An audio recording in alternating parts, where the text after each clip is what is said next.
అందరికీ నమస్కారం. Welcome back to icon politics. నమస్కారం గౌతమ్ గారు. నమస్తే అండి.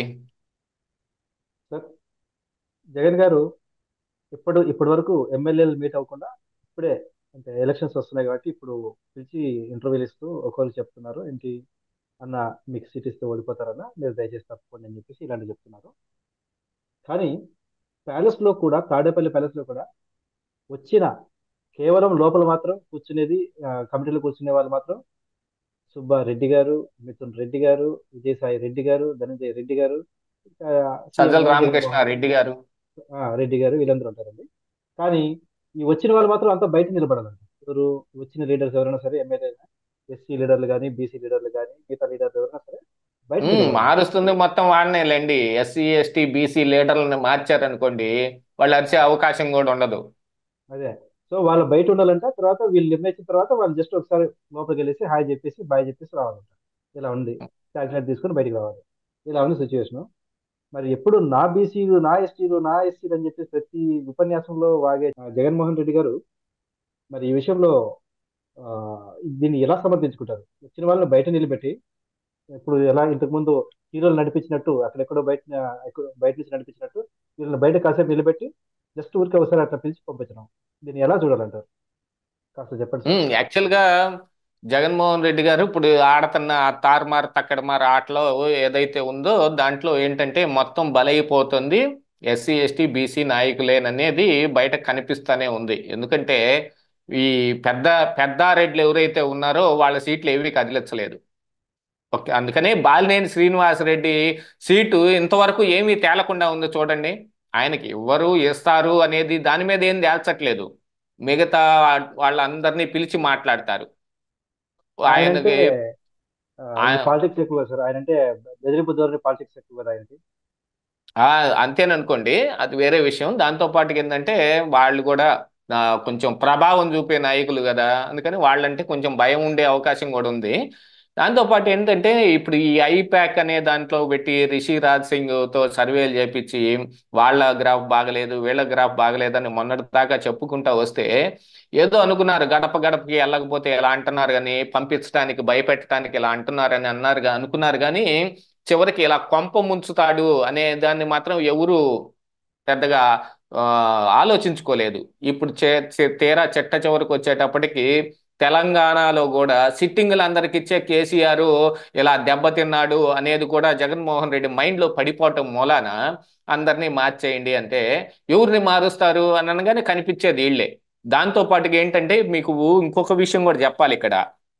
ఆ, వైఎస్ఆర్ కాంగ్రెస్ పార్టీలో Jagan is the supreme. Jagan ఏ మాట చెబితే ఆ మాట కన్ఫామ్ అని అనుకుంటున్నాం కానీ మనం, కానీ అక్కడ కూడా కోటరీలు ఉన్నాయి. ఈ మిగతా అన్ని పార్టీలో ఉన్నట్టుగా ఆడ కూడా కోటరీ ఉంది. ఆ కోటరీకి అలైడుగా ఉన్న వాళ్ళందరూ వేరే చోట టిక్కెట్లు పొందగలుగుతున్నారు. వాళ్ళందరికీ వీళ్ళు మేనేజ్ చేసుకుని వేరే చోట టిక్కెట్ ఇప్పించగలుగుతున్నారు. ఈ ఈ కమిటీలో ఇప్పుడు ఇన్ఛార్జీల పేరును పెట్టి మిథున్ రెడ్డి కానీ లేకపోతే సజ్జల రామకృష్ణారెడ్డి కానీ అసలు ఎందుకు చేస్తాడో తెలియదు. ధనుంజయ రెడ్డి కూడా ఇందులో పాల్పంచుకుంటాడు. అతను ఏంటి, సీఎంఓ అధికారి. ఆయన ఎంతవరకు ఆయన ప్రభుత్వం వరకే చూసుకోవాలి. పార్టీ సంగతులు ఆయనకెందుకు? అయినా కూడా ఆయన మేనేజ్మెంట్ చేసేస్తాడు. ధనుంజయ రెడ్డి పేరు కూడా బయటికి వినిపిస్తూ ఉంటుంది.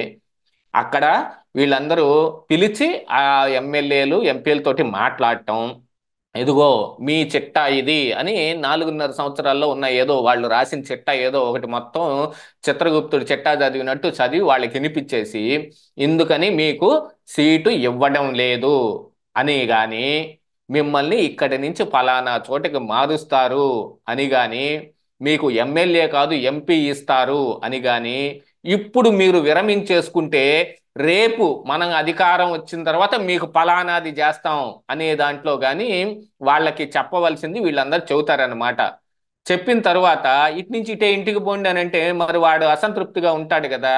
అందుకని జగన్మోహన్ రెడ్డిని ఒకసారి కలిసి వెళ్ళాలి. దానికి కూడా స్ట్రిక్ట్ ఇన్స్ట్రక్షన్స్.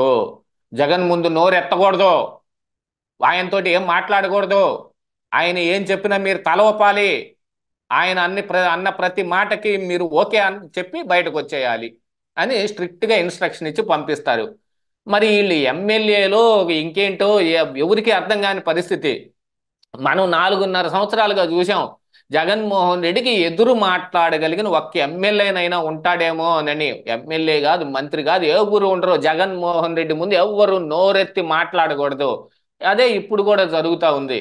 వీళ్ళందరినీ కూడా అందుకే పిలిపించేసి వీళ్ళు చెప్పదలుచుకుని చెప్పేసి జగన్ కలిసి వెళ్ళిపోవటం, ఆయనకు ఓ దండం పెట్టడం, మీరు వెళ్ళిపోవటమే. అందుకనే కదా అసంతృప్తులు బయటకు వచ్చేది. జగన్మోహన్ రెడ్డి కూడా కూర్చొని మాట్లాడాడనుకో, అది కాదన్నా, నాకు ఈ ప్రాబ్లమ్స్ ఉన్నాయి, నాకు నియోజకవర్గంలో ఇలా ఉంది, మీరు ఇప్పుడు కొత్తగా ఇన్ఛార్జిని తీసుకొస్తే నాకు ఇలాంటి ప్రాబ్లం వస్తుంది, నా దగ్గర ఎంత బలం ఉంది, ఆ వచ్చేవాడికి ఎంత బలం ఉందని వివరించుకుంటా వాళ్ళు కూర్చుంటారనేది ఒక భయం. వీళ్ళు ఏం చెబితే అది ఓకే అనేసి వెళ్ళిపోవాలా. కానీ మనిషి అనేవాడు ఆ పని చేయలేడు కదా. అందున ఇప్పుడేంటి, ఒకసారి ఒక విషయం మనం గుర్తుపెట్టుకోవాలండి శ్రీనివాస్ గారు.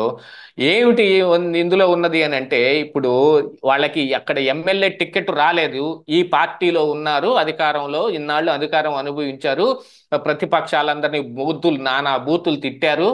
ఒకవేళ వీళ్ళు వస్తా ఉన్నా కూడా వాళ్ళు రానిచ్చుకోలేని లాంటి పరిస్థితులన్నీ కూడా ఉన్నాయి. ఇలాంటి సమయంలో నీకు టికెట్ లేదు, నీ ఏరియాకి ఇంకొకరిని తీసుకొచ్చి పెట్టి అతన్ని పెడతాము అని అంటే ఏముంది, ఇతను పవర్ బేస్ పోయినట్టేగా. ఇతని రాజకీయ జీవితం సమాప్తం. వీళ్ళందరినీ రాజకీయాల్లో వేరు వేరు కారణాలతో వేరు వేరు పార్టీల్లో వచ్చిన వాళ్ళందరినీ పోగేసి తీసుకొచ్చి ఈ వైఎస్ఆర్ కాంగ్రెస్ పార్టీలో పెట్టుకుని ఇక్కడ వీళ్ళ రాజకీయ జీవితం భూస్థాపితం చేయడానికి జగన్మోహన్ రెడ్డి ఒట్టు పెట్టుకున్నట్టుగా ఉంది. ఇంకొక పవర్ బేస్ని తీసుకొచ్చి అక్కడ పెడితే మరి రేపు అధికారంలోకి వచ్చిన ఇతని మాట ఎవరు వినరు, అతని మాటే వింటారు, అక్కడ గెలిచిన ఎమ్మెల్యే మాటే వింటారు. లేదు ఓడిపోయాము అని అనుకోండి, వాళ్ళు పోతారు వీళ్ళు పోతారు తప్ప వీళ్ళు కాంగ్రెస్ పార్టీలో కనీసం పోటీ కూడా, వైఎస్ఆర్ కాంగ్రెస్ లో పోటీ కూడా చేయకుండా ఉంటే వీళ్ళని ఎవరు లెక్క చేస్తారు? వైఎస్ఆర్ కాంగ్రెస్ పార్టీ కార్యకర్తలు కూడా లెక్క చేసే అవకాశం లేదు. అందుకోసమని ఇప్పుడు ఏంటంటే వీళ్ళకి కూడా డూ ఆర్ డై సిచ్యువేషనే. ఎవరికైనా టికెట్ రాలేదు అని అంటే వాడి రాజకీయ జీవితం అక్కడ పరిసమాప్తం అయిపోయింది. దాన్ని ఎలాగోలా ముందు కొనసాగించాలి అని అంటే పక్క పార్టీల వైపు చూస్తారు. మేము అటు జంపు చేస్తాం, మేము ఇటు జంపు చేస్తామని. కానీ వాళ్ళు ఎవరిని రానియగలుగుతారు? బలంగా ఎవరు ఉన్నారో వాళ్ళని రానియగలుగుతారు. వాళ్ళు కూడా పార్టీలే కదా నడిపేది. అక్కడేమి వాళ్ళేం ఖాళీలు పెట్టుకొని ఉండరు కదా, మీరు వచ్చేసి అందులో ఇరుక్కుపోండి అని చెప్పటానికి. వాళ్ళు కూడా ఫుల్ లెంత్ పార్టీ నడుపుతున్నారు, వాళ్ళకి అక్కడ నాయకులతోటి ప్రాబ్లం ఉంటుంది. వీటన్నిటినీ బోడ్చటం కోసమే ఇప్పుడు కాంగ్రెస్ పార్టీ మళ్ళీ లేచింది. ఎందుకు? ఒకప్పుడు కాంగ్రెస్ పార్టీలో ఉన్నది మొత్తం ఆ, తీసుకొని వైఎస్ఆర్ కాంగ్రెస్ పార్టీ చేసుకున్నాడు కదా జగన్మోహన్ రెడ్డి. ఫుల్ ఖాళీ ఉన్న పార్టీ కాంగ్రెస్ పార్టీ. అందుకనే ఇప్పుడు రాహుల్ గాంధీ కూడా కనీసంలో కనీసం మనం 15% ఓట్లు సాధించాలి అనే లక్ష్యంతో షర్మిలని పిసిసి అధ్యక్షురాలుగా చేస్తే ఎలా ఉంటుంది అనే దాని మీద ఆలోచన ఎందుకు చేస్తున్నాడు అని అంటే, వీళ్ళందరినీ తిరిగి కాంగ్రెస్ గూటికి చేర్చుకుంటాం కోసం చేస్తా ఉన్నాడు. 2024 ఎన్నికల్లో బలం లేకపోయినా 29 నాటికైనా బలం పొందొచ్చు. వైఎస్ఆర్ కాంగ్రెస్ పార్టీని మొత్తం ఖాళీ చేసేసి భూస్థాపితం చేసేస్తే ఇక మిగిలేదు కాంగ్రెస్ పార్టీయే కదా. దానికి ఉండే సూచన ఆలోచనలతో ఇప్పుడు రాహుల్ గాంధీ ముందుకు ఒక అడుగు వేయటం మొదలు పెట్టాడు. రేపు వాళ్ళు వచ్చి ఆంధ్రప్రదేశ్ రాష్ట్రంలో దిగిన తర్వాత ఏదో అమరావతిలో ఒక ఆ, రాజధాని తరపున ఒక మీటింగు, వైజాగ్లో స్టీల్ ప్లాంట్ మీద ఒక మీటింగు, రాయలసీమలో ఏదో ప్రత్యేక హోదా మీద ఒక మీటింగు, ఇలాంటివి ఏదో ప్లాన్ చేస్తా ఉన్నారు. వీటన్నిటికి ప్లాన్ కారణాభూతం ఎవరు అంటే మళ్ళీ తిరిగి వచ్చి జగన్మోహన్ రెడ్డి. ఆయన గనక వీళ్ళని ఈ స్పేస్ పెట్టకుండా వీళ్ళందరినీ ఏదో ఒక దానికి అసైన్ చేసుకుంటే, ఆయన ఏ మేనేజ్మెంట్ చేసేసుకుని ఆయన ఎవరిని బయటకు పోనీయకుండా చేసుకుంటే వీళ్ళు బలం పడకుండా వీళ్ళు ఆ బలాన్ని మొత్తం తెచ్చుకుని వీళ్ళు పెట్టుకోకుండా ఉంటారు. కానీ ఏం చేస్తాడు జగన్మోహన్ రెడ్డి? తనకొచ్చిన ఆలోచన తప్ప ఎవరు ఆలోచన వినడు. ఎవరన్నా చెప్పింది వినాలి అని అంటే అది జగన్మోహన్ రెడ్డే కాదు. దానికోసమే ఇప్పుడు ఈ బలైపోతున్న ఎమ్మెల్యేలందరూ పక్క పార్టీల వైపు పరిగెత్తేది. వాళ్ళు ఉన్నా లేకపోయినా జగన్ అయితే ఒకటే మాట అనుకుంటాడు, ఎవడైనా నా ఫోటో పెట్టుకొని గెలవటమే, నా ఫోటో పెట్టుకొని గెలిచే వాళ్ళందరూ చెప్పేది నేను వినేదేంటి అని అనుకుంటున్నాడు. కాబట్టి ఇప్పుడు ఆయన వాళ్ళందరినీ ఏం మాట్లాడే అవకాశం కూడా ఏమి ఇవ్వటం లేదు. సజ్జల రామకృష్ణారెడ్డితో మాట్లాడి వెళ్ళిపోవటం, ధనుంజయ రెడ్డితో మాట్లాడి వెళ్ళిపోవటం, మిథున్ రెడ్డికి చెప్పుకొని ఏడవటం, ఏం చేసుకుంటారో చేసుకోండి, వాళ్ళతో మాట్లాడుకొని వెళ్ళిపోండి అని ఆయన వదిలేశాడు. మొత్తానికి 2024 ఎన్నికల్లో మాత్రం వైఎస్ఆర్ కాంగ్రెస్ పార్టీకి డూ ఆర్ డై సిచ్యువేషను. వాళ్ళు గెలిచారా పార్టీ నిలబడి ఉంటుంది, వాళ్ళు ఓడిపోయారా జగన్మోహన్ రెడ్డి జైలుకి వెళ్ళటం, పార్టీ భూస్థాపితం అయిపోవటం, రెండు కన్ఫామ్ గానే కనిపిస్తా ఉన్నాయి. ధన్యవాదాలు సార్ మీ స్పందన తెలియజేసినందుకు. ఎందుకంటే ఆ, నాయకులు పడిగాపులు కాసి అంటే చాలా మంది నాయకులు బయటకు వచ్చే నాయకులందరూ ఒకటే చెప్తున్నారు, మాకు అవమానాలు, అసలు మమ్మల్ని మనిషిగా చూడట్లేదు అనేసి. చూద్దాం ఇంకా. అయినప్పటికీ ఇప్పటికీ కొంతమంది నాయకులే బయటకు వస్తున్నారు, మిగతా వాళ్ళు ఇంకా లోపల లోపలే గుమ్మనంగా ఉంటున్నారు. మరి వాళ్ళు ఎటువైపు వాళ్ళ అంటే నిక్ ఆఫ్ మూమెంట్ మీదకి వచ్చినప్పుడు అప్పుడు ఎవరు ఏం చేయాలో అది చేద్దామని ఊరుకుంటారండి. ఎందుకంటే ఈ ఇంకా ఎన్నికలకి 3-4 నెలల సమయం ఉంది కదా. ఇప్పుడే బయటపడిపోయే అవకాశం ఏమన్నా ఉందా? లేదు. ఇప్పుడు దింపుడు కళ్ళం ఆశ అని ఒకటి ఉంటుంది.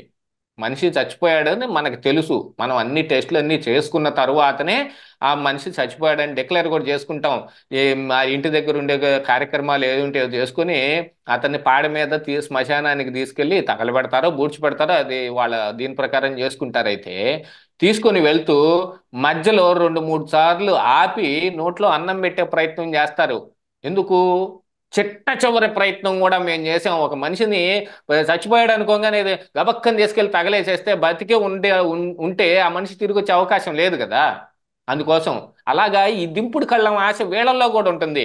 వీళ్ళని ఎంత అవమానించినా, ఎంత అవహేళన చేసినా, ఎన్ని అవమానాలకు గురి చేసినా కానీ వీళ్ళు చివరి ఆశ గురించి కూడా అలా ఆగి ఉంటారన్నమాట. అది ఎప్పుడు, ఆ చివరి ఆశ ఎప్పుడు దాకా ఉంటుంది? చివరిలో మొత్తం పెద్ద లిస్టు మొత్తాన్ని అనౌన్స్మెంట్ చేసేసి వీళ్ళకి కన్ఫాము, వీళ్ళకే బీఫాము అనే దాకా వీళ్ళకి ఆశ చావదు. ఏదో ఒకటి జరిగి మళ్ళీ తిరిగి మనకు వచ్చిద్దేమోనని అప్పుడు పరిగెత్తారు. కానీ ఏం చేస్తాం? చేతులు కాలేక ఆకులు పట్టుకున్నట్టు అప్పుడు పరిగెత్తితే ఎక్కడ ఖాళీలు కూడా ఏం దొరకవు. అంటే అందరూ ఆ, రాజ్యసభ ఎన్నికలు ఉన్నాయి, దానికోసం వెయిట్ చేస్తారని చెప్పి స్టాక్ కూడా ఉంది. చూడాలి మరి అందులో ఏమన్నా ఇంతకు ముందులాగా ఒక టీడీపీ ఎమ్మెల్సీని గెలిపించినట్టు ఇక్కడ ఏమన్నా అద్భుతం ఏమన్నా చేస్తారని చూడాలి మరి. చూద్దాం సార్. ధన్యవాదాలు సార్.